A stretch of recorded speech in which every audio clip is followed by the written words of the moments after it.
Hi, I'm Mary, and this is another magical math moment. This video is going to be talking about overlapping and disjoint events, and we're also going to cover the vocabulary of intersection and union. We're going to be looking at Venn diagrams, and we're going to be calculating some probabilities. So let's get to it. In our first graph, this is an intersection. We have two sets of values, A and B. So anything that is in between them there is called an intersection. So this is A and B. It's in both sets. We write that with an upside down U. Okay. The next Venn diagram I have includes everything in A, everything in B, as well as their overlap, and that's called a union. I like to think of this kind of like a marriage, like a sacred union, right? Like everything that's yours is yours, and everything that's your partner's is also yours, but it's actually, theirs, but then it kind of like it gets all put together, right? Either or of you. So this is when we have A or B. Union, we're going to use a U. Okay, not too bad. Now, when you have no overlap at all, these are called disjoint events because they have no overlap at all there. Okay. These two over on the left are considered overlapping because they have that area of overlap in between them where they share elements. Okay, a lot of times probability uses examples involving decks of cards, and not everybody always knows what is in a deck of cards. So let's talk about that real quick and then we'll try some examples. So in a deck of cards, there are 52 total cards. There are 4 different suits: hearts, diamonds, spades, and clubs. Within each suit, there are different types of cards. There's number cards, so they go from 2 through 10. There's face cards, Jack, Queen, King, and then there's also an ace. Now, a lot of times people consider that a 1, but it's not an odd card, okay? It's a special kind of card. And if you're playing blackjack, it can be a value of 1 or 11. Wild, right? Anyway, let's look at this and talk about possible outcomes and the types of events we have here. So if we're drawing a heart, we have the possibility of 13 different things, right? There's 13 different hearts cards. When I'm thinking about drawing a jack, that can happen 4 times, 1 for each suit. When I think about the overlap, A and B, or the intersection, there's only 1 jack of hearts. I don't know why I just wrote jack here. That's hilarious. 4. So if I'm trying to figure out altogether how many ways this can possibly happen, I've got the 13 here and the 4 here. Now we have to be careful, right? Because if I'm including this section with A, I can't also include it with B. So there's going to be a formula in a minute we look at where we subtract these out, okay? So we would be looking at 13 plus 4 minus 1. 17 minus 1 is 16 ways to get a combination here. Okay, let's see. What's next? In the next one, we are looking at drawing a heart and drawing a club. So with drawing a heart, we've got 13 hearts out of the total 52. Actually, we'll just say 13 for now. Let's not do the probabilities. Then for B, drawing a club, same thing, 13. You can't have a heart and club. They are not the same thing. So there is no overlap this time. So I'm going to say 13 plus 13, 26 different ways to achieve this outcome for either or. Okay. Then we're going to find the probabilities of the scenarios.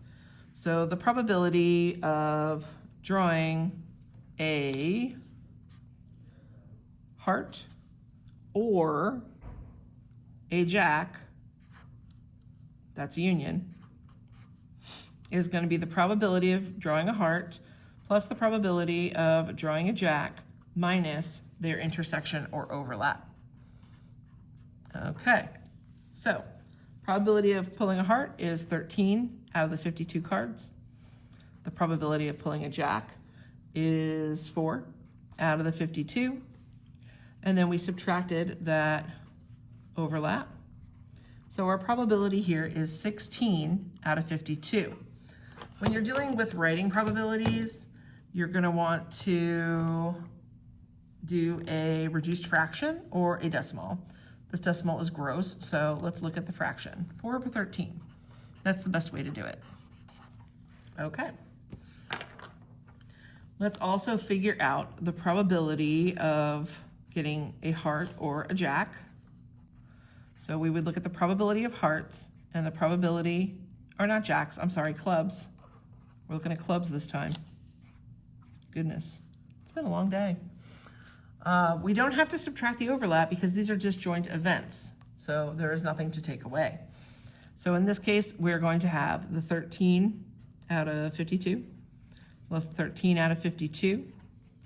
That gives us 26 out of 52, which reduces to 1/2, which makes sense, right? Because it's 2 of the 4 suits, not sweets. Man, I should just go home. But first, we have a word problem. How exciting. There are 540 seniors. 350 are involved with band or clubs, or, remember, that's union. 260 seniors are in the band. 150 seniors are in clubs. How many seniors are in band and involved with clubs? Okay, so we're going to figure this out. All right, the 540 is a total number. It's there to kind of distract you, so please be careful with this. First, we have to define the events we have. So A is going to be seniors in band. B is going to represent the seniors in clubs. So they tell us initially that the union between band and clubs is 350. So I know the union of A and B is going to be 350. I also know that there are 260 seniors in band, so that's A. And then there are 150 seniors in clubs, which is B. Okay. Again, I'm going to use that formula to deal with our probabilities. So I'm looking at the union.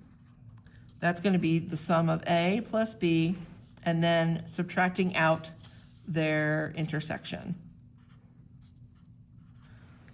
We're going to plug in the values that we know and then solve for the unknown. So we have a 350 here. That's equal to 260 plus 150. And then we're going to subtract from that the intersection. Let's just call it X to make life easier. All right, let's add over here. So we've got 0, 1, 410 minus X. All right, we subtract the 410. And then we are going to have to divide out that -1. Let's see, 0, 11, 6. So 60 is our X. Okay, now at the end, if they're asking you how many are in both, you would say 60 seniors. In the event that they want to know the probability, you would have to do the probability of A intersection B, and that's going to be 60 out of the total seniors, which remember is 540. So sneaky, right? All right, so we ended up with 60 over 540. Is that just 1/9? Yes, it is. Look at me. Okay. Hopefully this stuff makes a little more sense to you. It is tricky and the wording can be sneaky. Just remember, as you're going through, label the different things like we did here, or as union and as intersection, and that should help you, especially when it comes to this formula here, okay? I hope this has helped. Please share with your classmates so that they can review this too. Like and subscribe for more math content, and I'll see you next time. Bye.